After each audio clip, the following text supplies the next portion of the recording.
तो चलिए अब सीधा रुक करते हैं बीजेपी के समित पात्रा की तरफ। चंद क्या दिन कुछ तो पहले हमने जिस प्रकार से अरविंद केजरीवाल जी ने एक तरह से देश को और दिल्ली की जनता को बरगलाने की कोशिश की, उस विषय को देखा है।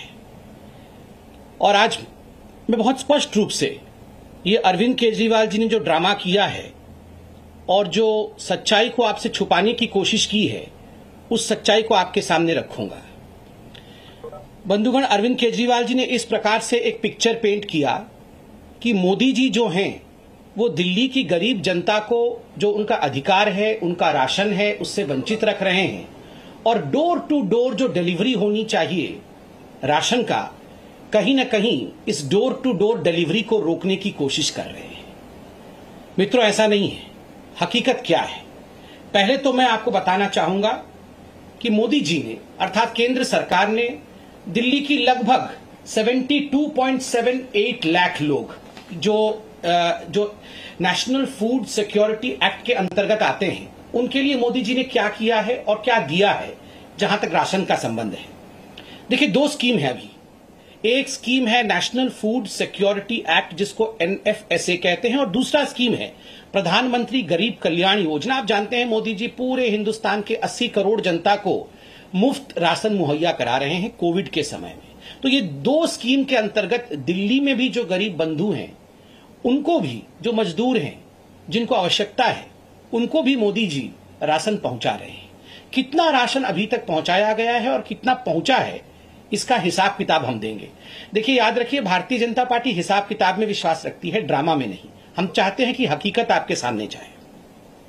ये जो नेशनल फूड सिक्योरिटी एक्ट है, इसके अंतर्गत 37,400 मीट्रिक टन राशन या अनाज आज तक दिल्ली को मोदी जी ने भेजा है। और दिल्ली सरकार ने जो उन्होंने खुद हिसाब दिया है कि मई के महीने में इसका लगभग 90% डिस्ट्रीब्यूट कर दिया है। और दूसरा स्कीम जो है वो प्रधानमंत्री गरीब कल्याण योजना का है। मैं मई जून, अभी जून महीना चल रहा है, और मई जून और जून के 5 तारीख तक का आपको हिसाब दूंगा। इन दोनों महीनों में जो दिल्ली का कोटा है, उससे अधिक 72,782 मीट्रिक टन यह अनाज जो है मोदी जी ने दिल्ली को भेजा। दिल्ली ने कितना उठाया? दिल्ली 53,045 मीट्रिक टन ही उठा पाई, अर्थात सारा उठा नहीं पाई, इतना ही उठा पाई।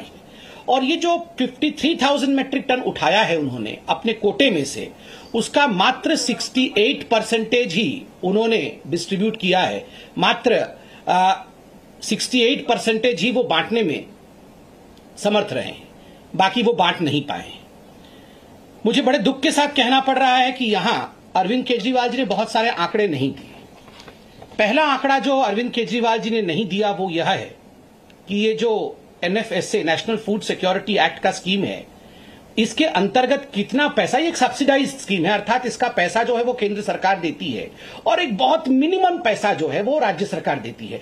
अरविंद केजरीवाल जी कितना पैसा देते होंगे, मिनिमम जो पैसा है वो कितना देते हैं, और मोदी जी कितना देते हैं? अब देखिए, दो राशनों की बात करेंगे हम, एक तो गेहूं की बात करेंगे और एक हम चावल की बात करेंगे। जहां तक गेहूं का सवाल है, गेहूं अरविंद केजरीवाल जी मात्र 2 रुपए देते हैं और मोदी जी देते हैं गेहूं पे 23.73 रुपीज। कुल मिलाकर गेहूं का जो रेट है, मार्केट रेट है, वो 25.73 रुपीज है, जिसमें अरविंद केजरीवाल जी 2 रुपए देते हैं, अर्थात दिल्ली सरकार 2 रुपए देती है। ठीक उसी प्रकार चावल में अरविंद केजरीवाल जी मात्र 3 रुपए देते हैं और मोदी जी देते हैं 33.79, अर्थात केंद्र सरकार देती है 33.79 रुपीज और राज्य सरकार देती है 3 रुपया। मैं ऑडियो नहीं आ रहा है, इसको अनम्यूट करता हूं। तो स्वाभाविक रूप से आप देखिए, जो अधिकांश रेट है वह केंद्र सरकार देती है और एक बहुत मिनिमल अमाउंट जो है वो राज्य सरकार देती है। मगर उसमें भी जिस प्रकार की राजनीति हो रही है वो हम सब देख रहे हैं। बंधुगण, ये जो नेशनल फूड सिक्योरिटी एक्ट है, यह एक राष्ट्रीय स्कीम है, यह एक नेशनल स्कीम है। ये पूरे राष्ट्र में, पूरे भारतवर्ष में एक यूनिफॉर्म स्कीम के अंतर्गत काम करती है, यूनिफॉर्मिटी के साथ काम करती है, चाहे वो दिल्ली हो, चाहे वो उड़ीसा हो, चाहे वो बंगाल हो, चाहे वो कोई भी राज्य हो, हर राज्य में यूनिफॉर्मली काम करती है और कोई भी राज्य इसको डिसरप्ट नहीं कर सकता है। कोई भी राज्य का यह अधिकार नहीं है कि नेशनल फूड सिक्योरिटी एक्ट को बंद कर दे और अपने तरीके से उसी स्कीम में से स्कीम निकाले। देखिए, अगर अरविंद केजरीवाल जी वाकई गरीबों के बीच में इसके अतिरिक्त कोई राशन बांटना चाहते हैं और वो चाहते हैं कि वो गरीबों का कल्याण करे, इसके ऊपर कल्याण करे, तो उसके लिए अरविंद केजरीवाल जी राशन प्रोक्योर कर सकते हैं। जो केंद्र सरकार देती है उसके अलावा भी राशन खरीद सकते हैं और नोटिफाइड रेट में खरीद सकते हैं। अर्थात जो रेट मैंने आपको कहा उस रेट के अलावा भी, उस रेट के अलग भी, जिस रेट में बंगाल को मिलेगा, जिस रेट में झारखंड को मिलेगा, जिस रेट में उड़ीसा को मिलेगा, जिस रेट में उत्तर प्रदेश को मिलेगा, उस रेट में भी अनाज खरीद करके वो अलग से अपनी स्कीम चला सकते हैं। वो उसका कोई भी नामांकन रख सकते हैं। इसमें किसी प्रकार की कोई आपत्ति ना तो केंद्र सरकार को होगी, ना तो किसी को आपत्ति होगी। दोनों मिलकर काम कर सकते हैं। मगर जिस प्रकार से वो ये दिखाने की कोशिश कर रहे हैं कि केंद्र उनको उनका स्कीम चलाने नहीं दे रही है, ये गलत है। दूसरा विषय है अरविंद केजरीवाल जी का ये जो स्कीम है, जो घर घर राशन वाला स्कीम है, उसमें एक जो बहुत महत्वपूर्ण बात है, उसको बड़ी चतुराई के साथ अरविंद केजरीवाल जी ने छुपा दिया। उसमें एक प्रावधान है कि आप ये जो राशन है, जो आप फेयर प्राइस शॉप में पाते हैं, उस राशन को दिल्ली के कुछ एजेंसीज उठा लेंगे और जैसे कि गेहूं है उसको आटा बनाया जाएगा और जैसे चावल है उसकी सफाई की जाएगी और इसके लिए कुछ एक्स्ट्रा चार्ज दिल्ली की सरकार लगाएगी। देखिए, नेशनल फूड सिक्योरिटी एक्ट में कोई भी एक्स्ट्रा चार्ज के विषय में नहीं बताया गया है कि कोई एक्स्ट्रा चार्ज कोई भी राज्य लगा सकती है। जो केंद्र के नियम है उन्हीं केंद्र के नियम के मुताबिक चलना पड़ेगा। एक्स्ट्रा चार्ज कोई लगा नहीं सकता है। मगर मुझे दुख के साथ कहना पड़ रहा है कि अरविंद केजरीवाल जी ने इस महत्वपूर्ण विषय को, कि गरीबों से वो कितना एक्स्ट्रा चार्ज लेना चाहते थे, इस विषय को अरविंद केजरीवाल जी बताते नहीं है। इस विषय को अरविंद केजरीवाल जी छुपा देते हैं। और केंद्र सरकार ने स्पष्ट रूप से कहा है कि आप कोई भी केंद्र का जो कानून है, केंद्र का जो स्कीम है, उसमें एक्स्ट्रा चार्ज लगा करके उसे अलग तरीके से राज्य में रख नहीं सकते। तीसरी बात है, देखिए अरविंद केजरीवाल जी, आपने कहा कि आप गरीबों का भला चाहते हैं। One nation one ration card, पूरे राष्ट्र में एक राशन कार्ड हो, इसका प्रावधान केंद्र की सरकार ने किया था। बाकी राज्य इस काम को कर रहे हैं, आगे बढ़ा रहे हैं। मुझे दुख के साथ कहना पड़ रहा है बंधुगण कि दिल्ली की सरकार ने इस विषय को मना कर दिया कि वो one nation one ration card में आगे नहीं बढ़ेंगे और आज उन्होंने इस काम को आगे नहीं बढ़ाया है, जिसके कारण हजारों हजार जो मजदूर होते हैं, जो गरीब होते हैं, जो माइग्रेंट लेबर्स होते हैं, आज वो राशन से वंचित रह रहे हैं। जबकि यह प्रावधान बिना किसी पैसा खर्च के दिल्ली सरकार आराम से कर सकती थी। केंद्र ने इसका सारा प्रायोजन किया हुआ था और केंद्र ने बार बार चेताया है केजरीवाल जी को कि केजरीवाल जी, आप one nation one ration card इसको फॉलो करिए, इसको आप बनाइए। देखिए, अरविंद केजरीवाल जी कह रहे हैं कि वो घर घर जाके राशन देंगे और डोर स्टेप डिलीवरी करेंगे। बंधुगण, ये डोर स्टेप डिलीवरी सही व्यक्ति को हो रहा है कि नहीं, गरीबों के पास ये राशन पहुंच रहा है कि नहीं, ये कैसे मालूम पड़ेगा? उनका कहना है कि हम बायोमेट्रिक सिस्टम के माध्यम से जान जाएंगे कि डोर टू डोर डिलीवरी हो रहा है कि नहीं। हम आपके अंगूठे ले लेंगे, हम आपका कोई ऐसा बायोमेट्रिक निशान लेंगे जिससे कि ये जो हिसाब है कि सही व्यक्तियों तक पहुंच रहा है कि नहीं, वो हिसाब हमारे पास आ जाएगा। मगर यहां केंद्र की सरकार ने अरविंद केजरीवाल जी को रिमाइंड भी किया है और मैं भी बताना चाहूंगा कि एक point of sale EPOS machine होती है। आपने देखा होगा, दुकान में आप जाते हैं तो कई बार उसमें कार्ड स्वाइप होता है, एक मशीन होती है जो इंटरनेट के माध्यम से कनेक्टेड होती है और उसमें जो भी डेटा जाता है वो डेटा सरकार के उच्च अधिकारियों तक, सरकार के कंट्रोल रूम तक पहुंच जाता है। 2018 के अप्रैल के महीने से अरविंद केजरीवाल जी ने दिल्ली के जो 2000 फेयर प्राइस शॉप है जहां ये राशन वितरित किए जाते हैं, उन्होंने ये जो POS मशीन है, EPOS मशीन है, जो इंटरनेट के माध्यम से काम करते हैं, उन्हें बंद करवा दिया था और सब कुछ एक हाथ की प्रक्रिया से, एक मैकेनिकल प्रक्रिया से आरंभ कराया था। तो आप बताइए, सही गरीब तक जा रहा है या नहीं, ये राशन उचित व्यक्ति तक जा रहा है या नहीं, ये कैसे मालूम पड़ेगा? जब आपने पीओएस मशीन ही बंद कर रखा है और अब बहुत कहने के बाद आपने पीओएस मशीन चालू करने की बात की। और दिल्ली की जनता को जान के आश्चर्य होगा, छोटे छोटे राज्य जो दूर दराज इलाके में हैं, जिनके पास इंटरनेट की सप्लाई भी नहीं है या कम है, उन छोटे छोटे राज्यों ने पीओएस मशीन लागू कर रखा है। इन छोटे छोटे राज्यों ने इनका 80% से अधिक आधार कार्ड ऑथेंटिकेशन है। अर्थात ये जो आधार कार्ड के माध्यम से, कि आधार कार्ड एक गरीब व्यक्ति के घर में अरविंद केजरीवाल जी जाते हैं, उनको राशन देते हैं, तो आधार कार्ड के माध्यम से कि इस व्यक्ति को राशन पहुंचा कि नहीं, ये आधार कार्ड के माध्यम से मालूम पड़ता है। जो नेशनल एवरेज है वो 80% का है, किंतु दिल्ली में आधार कार्ड ऑथेंटिकेशन 0 है। अर्थात अरविंद केजरीवाल जी ने इस पे कोई काम नहीं किया है। हमें मालूम ही नहीं पड़ेगा कि अरविंद केजरीवाल जी ये राशन उठा करके किसको दे रहे हैं। तो आप बताइए, क्या ये एक बहुत बड़ा स्कैम, मैं तो कहूंगा ये स्कैम होते होते रुका है। ये बिल्कुल 25 तारीख से जो अरविंद केजरीवाल जी ये जो राशन डाइवर्टिंग सिस्टम, ये कहीं ना कहीं राशन को डाइवर्ट करना चाहते थे। ये इतने बड़े स्कैम को करना चाहते थे कि आप देखिए, जिस व्यक्ति तक ये राशन पहुंचना चाहिए उस व्यक्ति तक ये राशन नहीं पहुंचेगा और ये राशन न जाने किसके पास पहुंच जाता। ना उसका आधार कार्ड ऑथेंटिकेशन है, ना वहां ईओएस मशीन है। और आखिरकार बाद में आप दिल्ली में देखते कि 7, 8, 10 गुना अधिक इन्फ्लेटेड प्राइस में गेहूं और चावल आपको दिल्ली में मिल रहा होता। यही अरविंद केजरीवाल करना चाहते थे। मैं ऐसा क्यों कह रहा हूं? आज अरविंद केजरीवाल जी ने राशन के घपले, राशन माफिया, सबके बारे में बात की। बंधुगण, आपको ये याद है ना, ये राशन कार्ड कैसे बनाते थे इनके मंत्री, आपको याद है ना? ये इनके राशन कार्ड मंत्री राशन कार्ड ऐसे बनाते थे, फेवर लेके लोगों से राशन कार्ड बनाते थे। पूरा केस कोर्ट में गया और अरविंद केजरीवाल जी को अपने मंत्री को ही हटाना पड़ा। अरविंद जी, आज आपकी जो उद्गार को हमने देखा, जो आप इतना कह रहे थे कि मैं राशन के लिए बहुत चिंतित हूं और बचपन से ही मैं चाहता था कि दिल्ली की जनता का भला हो, राशन कार्ड तो आपने ऐसे बनाया था। राशन कार्ड बनाने में ही आप घपला करते थे, सेक्सुअल फ्लेवर लेके आपके जो मंत्री हैं वो राशन कार्ड बनाते थे। बंधुगण, आज पार्टी ने हमारे कहा भी है और आपने ट्वीट भी देखा है कि ABCDEF, ये जो अरविंद केजरीवाल के ABCDEF है, हम उसको आज उजागर करेंगे। क्या है अरविंद केजरीवाल जी का ये गवर्निंग मॉड्यूल या उनका जो काम करने का तरीका है? ए क्या है? ए फॉर एडवर्टाइजमेंट।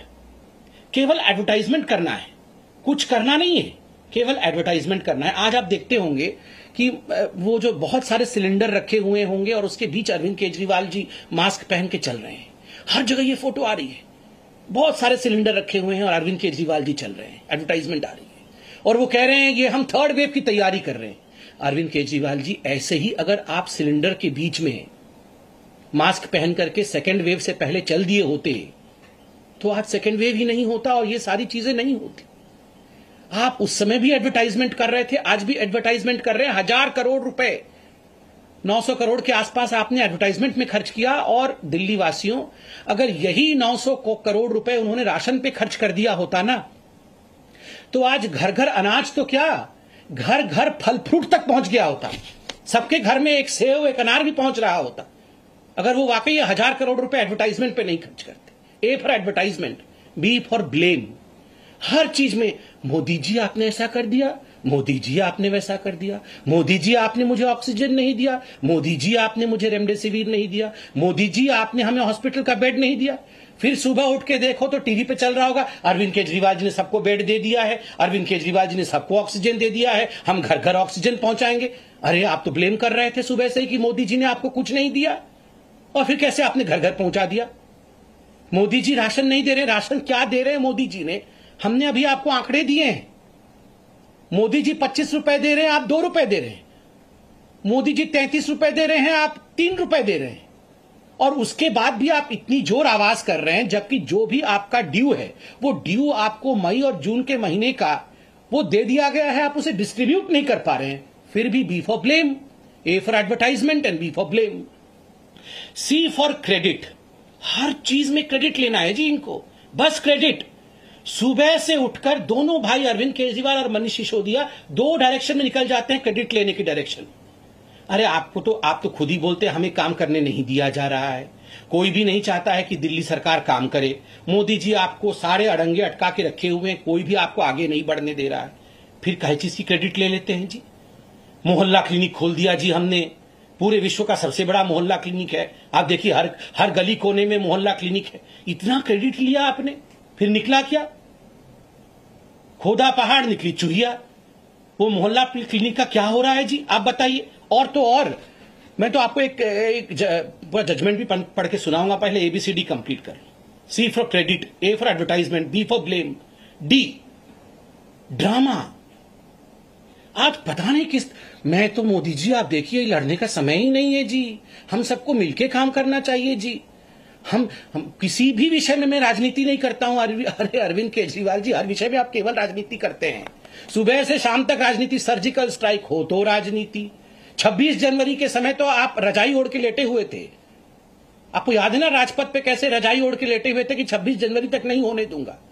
और आप बोल रहे हैं आप राजनीति नहीं करते हैं। हर चीज में राजनीति करते हैं, वैक्सीन में राजनीति, राशन में राजनीति, ऑक्सीजन में राजनीति, बेड में राजनीति, वेंटिलेटर में राजनीति, हर चीज में राजनीति करते हैं। और फिर ऐसा ड्रामा करते हैं कि मैं तो कुछ नहीं करता हूं जी, वो सारा कुछ मोदी जी मुझे नहीं करने दे रहे हैं। और ABCD तक तो हो गया। E एक्सक्यूजेस, बहाने। हर चीज में आप बहाने देख लीजिए, हर चीज में बहाने देख लीजिए।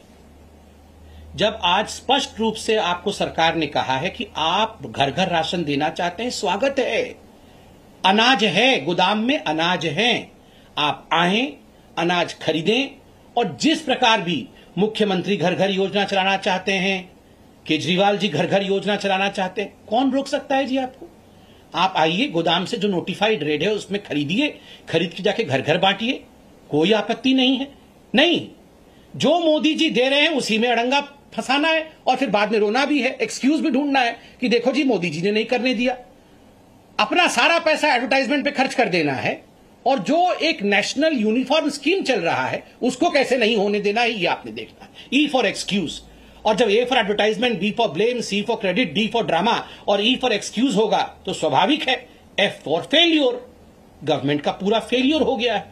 ना एक हॉस्पिटल बनाया, ना कोई इंफ्रास्ट्रक्चर बनाया, ना वेंटिलेटर प्रोक्योर किया, ना ऑक्सीजन प्लांट बनाए। कभी कहते हैं इस महीने में 44 ऑक्सीजन प्लांट बन जाएगा, उसके अगले दिन कहते हैं 84 बना देंगे जी।